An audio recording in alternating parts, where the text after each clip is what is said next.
नमस्कार, मैं सुमन। भारत के पूर्व में बसा एक राज्य, संस्कृति, साहित्य और क्रांति की भूमि, यह है वेस्ट बंगाल।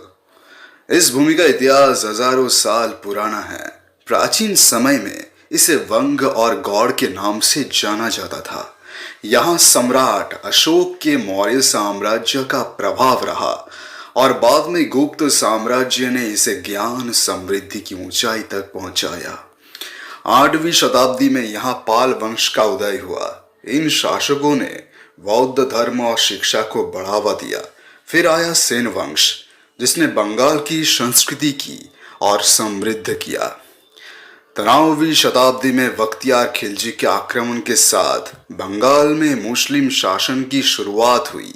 इसके बाद ये क्षेत्र मुगल साम्राज्य के अधीन रहा, लेकिन इतिहास ने एक मोड़ लिया जब पलाशी का युद्ध हुआ। इस युद्ध में रॉबर्ट क्लाइव ने बंगाल के नवाब सिराजुद्दौला को हराया और यहीं से भारत में अंग्रेजी शासन शुरुआत हो गई।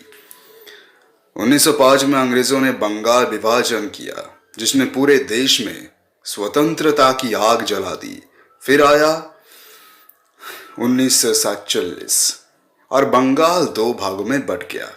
एक बना वेस्ट बंगाल और दूसरा बना बांग्लादेश। आज पश्चिम बंगाल कला, साहित्य, संगीत और क्रांति की पहचान है। ये वही भूमि है जिसने भारत को महान विचारक, कवि और क्रांतिकारी दिए। इतिहास की गहराई से उठकर आज भी गर्व से खड़ा है पश्चिम बंगाल। लेकिन समय के साथ बहुत कुछ बदल गया।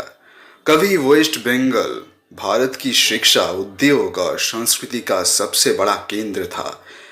कलकत्ता को कभी भारत की सांस्कृतिक राजधानी कहा जाता था।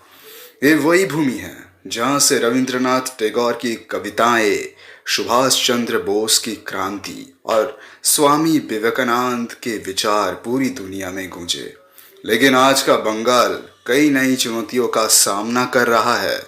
बेरोजगारी, राजनीति की टकराहट और उद्योगों की कमी। फिर भी बंगाल की आत्मा आज भी जिंदा है।